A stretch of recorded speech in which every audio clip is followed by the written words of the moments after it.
4-ші степендегі онкологиялық. Настолько Алла Тағаланың құдіреті жаңағыдай жақсарып жатыр адамдар. Жақсарып жатыр. Мынау онкологиялық проблемалар, неше түрлі миома, киста, эрозия, мастопатия деген қазір 10 әйелдің 7-інде 5-інде кездесіп жатыр қазір. Зоб, оның ішінде эндемический зоб, тиротоксический зоб дегенге бере алмайсыз ешқандай продукцияны. Пожалуйста, витамарин берсеңіз болады оның барлығына. Настолько универсальный продукт. Және де компанияның ең көп результаты осы витамариннен болған.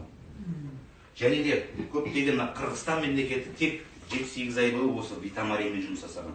Білесіздер ғой, яғни универсальный продукт. Тек айтады, балдарға абайлап беріңіздер дейді, және де ХСН, жүрек проблемасы барларға абайлап дәрігерлеріңізге совет рецепт берсеңіздер болады. Қалғанның барлығына бере беруге болады. Және де бұның витамарин B+ дегеніңіз мынау неден жасалынған? Морской еждің уылдырығынан жасалынған. Бұл как неврологический деп айтамын. Невропатологтардың дәрілері деп айтамын. Потому что баспен связанный бүкіл проблемаға бере бересіз. Көз, катаракта, глаукома, дистрофик цефалопатия, бастың жаңағыдай нервтік Альцгеймер дейді, Паркинсон дейді, сондай сияқты диагноздарға кете береді. Настолько универсальный.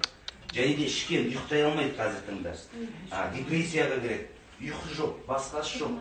Мынау шаршап жүретін кісілер болады ғой. Деген жаңағыдай диагноз бар. Қазіргі таңда балдарда да, үлкендерде көп кездесіп жатқан. Соларға да көп бере бересіз. Өйткені стресстен пайда болады. Адам ашуланып, стресс болып, басқа болып, үстінің бәрін қаптап кетуі мүмкін жаңағыдай. Сыйыпты. Оларға беретін болсаңыздар да сап дейілатын.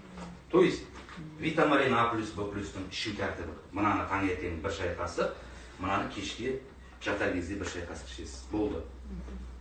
Профилактикалық. Ал егерде онкологиялық проблемалар болатын болса, ол өзге 3 есе қып береміз. Әр 3 сағат сайын витамарин А+-ті таңертең, түске дейін, түстен кейін, кешке 6-дан 12-ге дейін витамарин B+-ті әр 3 сағат сайын бір шай қасықпен берсеңіздер болады. Ең мықты тәртібі сол.